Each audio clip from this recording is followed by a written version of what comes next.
हरे कृष्णा और नमस्कार दोस्तों आज मैं आपके समक्ष एक नए प्रश्न के साथ में आया हूँ।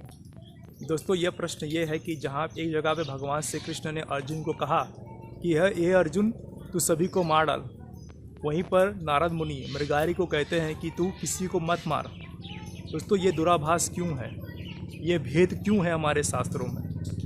इसके प्रश्न का उत्तर मैं आपको देता हूँ। देखिए दोस्तों, अलग अलग सिचुएशन पे बहुत सारे धर्म हमारे जीवन में होते हैं और हर धर्म के बारे में आपको पता होना चाहिए, ठीक है। और इसे सीखने से ही आदमी सीख सकता है। बात रही मृगारी की, मृगारी क्या करता था कि जो जानवर होते थे वो जानवरों को अधमरा, उनका गला काट के अधमरा उनको छोड़ देता था। और जो जानवर होते थे वो ना ये तड़प तड़प के मरते थे और उन्हें देखकर उसे बहुत आनंद आता था। ये बेमतलब का उनको तकलीफ़ देने वाली काम थी। देखिए, अगर किसी को डायरेक्टली मार दिया जाए तो उसको इतना तकलीफ़ नहीं होगा, लेकिन किसी को अधमरा छोड़ दिया जाए तो उस जानवर को, उस जीव को बहुत ज़्यादा तकलीफ़ होती है। तो ये काम तो जो है मृगारी करता था। और दोस्तों आपको बता दूं कि बात रही जहाँ तक कि धर्म की, देखिए अलग अलग सिचुएशन पे अलग अलग धर्म होते हैं, अलग अलग माहौल से।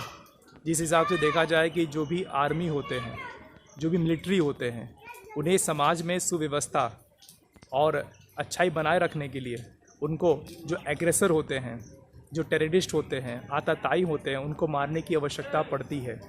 उसी प्रकार जो ये अर्जुन था वो क्षत्रिय था और क्षत्रिय का धर्म है कि वो आतताइयों को मारना और समाज में सुव्यवस्था और समाज में जन कल्याण के लिए उन्हें कुछ लोगों को मारने की आवश्यकता पड़ती थी। क्योंकि उसी प्रकार जहाँ पे जब अर्जुन ने दुर्योधन को क्यों मारा, क्योंकि दुर्योधन एक आतताई था। आतताई कैसे था, मैं आज आपको प्रूफ करता हूँ। देखिए दुर्योधन ने क्या किया था कि भरी सभा में द्रौपदी का चिरहरण करने की कोशिश की थी, मतलब उसे नग्न करने की कोशिश की थी। देखिए आज भी हमारे समाज में अगर कोई भी व्यक्ति सेक्स क्राइम करता है, मान ली किसी औरत का ये बलात्कार करता है, तो क्या करता है, किसी वो औरत को या लड़की को किसी एक प्राइवेट जगह पे ले जाता है और उसका बलात्कार करता है। अब देखिए जब ये बलात्कार दोस्तों होता है तो अक्सर आप देखे होंगे कि मीडिया में इस बात को लेकर बहुत ज़्यादा हल्ला बवाल मचता है, ठीक है। लेकिन ज़रा सोचिए कि एक व्यक्ति खुलेआम राज दरबार में एक स्त्री का चिरहरण करने की कोशिश कर रहा है, उसे बदनाम, उसकी नग्न करने की कोशिश कर रहा। सोचिए कितना वो निर्दयी, कितना बेशरम आदमी था।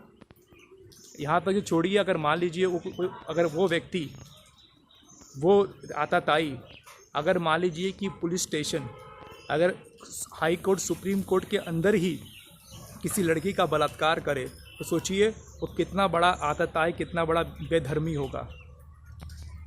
हाँ, वही काम दुर्योधन ने किया। पूरी राजसभा के अंत के बीच में द्रौपदी को नग्न करने की कोशिश की उसने। वो गलत नहीं था।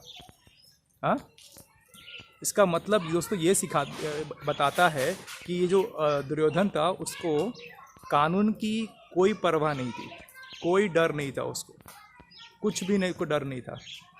ऐसे लोगों को पनिशमेंट तो देना ही चाहिए था, ठीक है। इसे करने के बाद भी दुर्योधन के अंदर किसी प्रकार की कोई ग्लानि नहीं थी, कोई संकोच नहीं था, कोई डर नहीं था कि मैंने काम जो किया वो गलत किया है, समझ रहे। और यहाँ आपको बता दूं कि ये जब मतलब इतना बड़ा आतताई था ये, और यहाँ तक कि जब ये पांडव लोग जब वनवास चले गए उस समय लगभग 13 वर्ष तक उसने पूरे हस्तिनापुर पर राज किया था।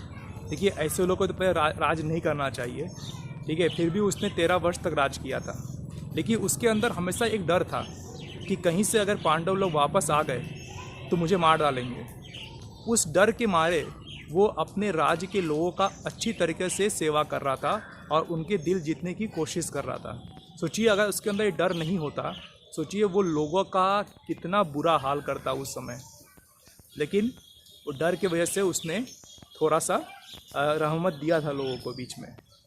और बता रहा हूँ कि और ऐसे आतताइयों को मारने की आवश्यकता थी, लेकिन फिर भी कहते कि समझौता करने की बहुत कोशिश की गई, बहुत सारे ऑप्शंस अपनाए गए जिससे कि युद्ध ना हो, पांडवों और कौरवों के बीच में। फिर भी जब सारे ऑप्शंस, सारे अल्टरनेटिव्स ख़त्म हो गए, तब जाके युद्ध हुआ था। दोस्तों यहाँ तक बता दूं कि भगवान श्री कृष्ण स्वयं इस युद्ध को रोकने की कोशिश की थी। आपको बता दूं मैं कि भगवान श्री कृष्ण की जो पोजीशन था, जो स्टेटस था महाभारत में क्या था, आप खुद अंदाज़ा लगाइए। दोस्तों जब राजसूय यज्ञ हुआ, भगवान श्री कृष्ण को प्रथम व्यक्ति माना गया पूजन के लिए। जो इतने बड़े आदमी का भी अपमान हुआ था उस कोर्ट में, राजसभा में, हस्तिनापुर में। दोस्तों मान लीजिए, एग्जाम्पल लेता हूँ कि मान लीजिए इंडिया और पाकिस्तान के बीच में अगर कोई मतभेद, कोई अगर टेंशन हो, तो मान लीजिए कि भारत के प्रधानमंत्री स्वयं पाकिस्तान जाएं और कहते हैं कि इस शांति प्रस्ताव को दोनों देश के बीच में रखने की कोशिश करें। वही काम भगवान श्री कृष्ण ने किया। मतलब भगवान श्री कृष्ण स्वयं गए और वहाँ पे शांति प्रस्ताव लेके गए, शांति दूत बन के। मतलब इतने सीरियस थे पांडव भगवान श्री कृष्ण की युद्ध ना हो, फिर भी ये युद्ध हुआ। क्यों?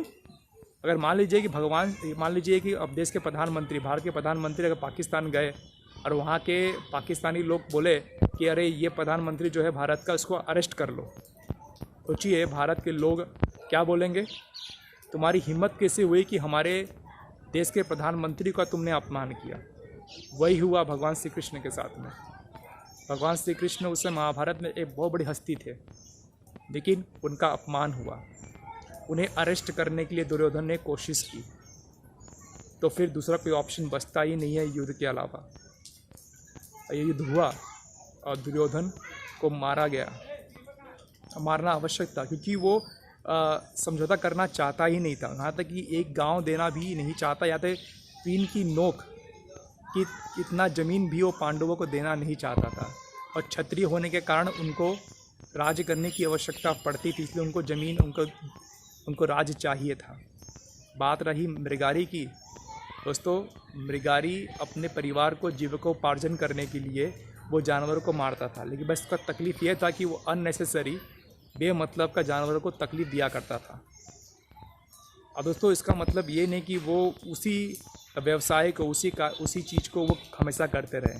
दोस्तों क्या होता है, कभी कभी सिचुएशन लाइफ में ऐसे आ जाते हैं जहाँ पर हमें ना चाहते हुए भी अपने जीविकोपार्जन करने के लिए कुछ गलत मार्ग, गलत साधन हमें अपनाना पड़ता है, जिससे कि हम अपने अपने लाइफ को चला सकें। दोस्तों मेरा एक दोस्त था जिसने नॉन वेजिटेरियन एक होटल उसने खोला था, छोटा होटल।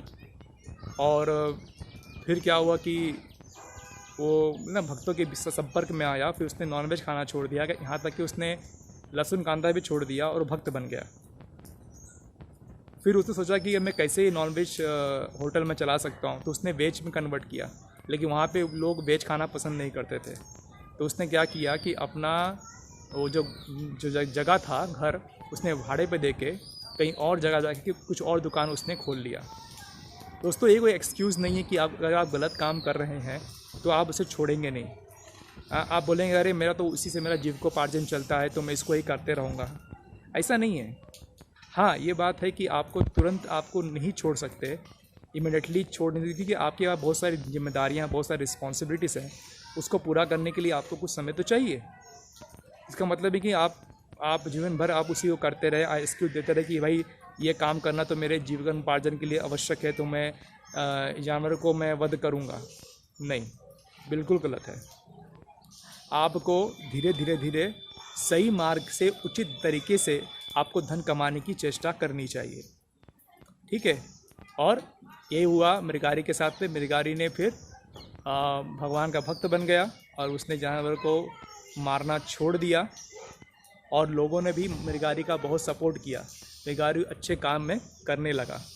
दोस्तों इसी प्रकार हम बात को समझते हैं कि दुर्योधन को मारना ये एक अलग बात है, और मृगारी नहीं मारे जानवरों को अलग बात है। तो दोनों अलग अलग बातें हैं दोस्तों। तो दोस्तों अगर आपकी बात समझ में आई तो अच्छी बात है। अगर कोई डाउट हुआ तो आप कमेंट बॉक्स में जाके मुझसे प्रश्न कर सकते हैं। धन्यवाद दोस्तों। हरे कृष्ण।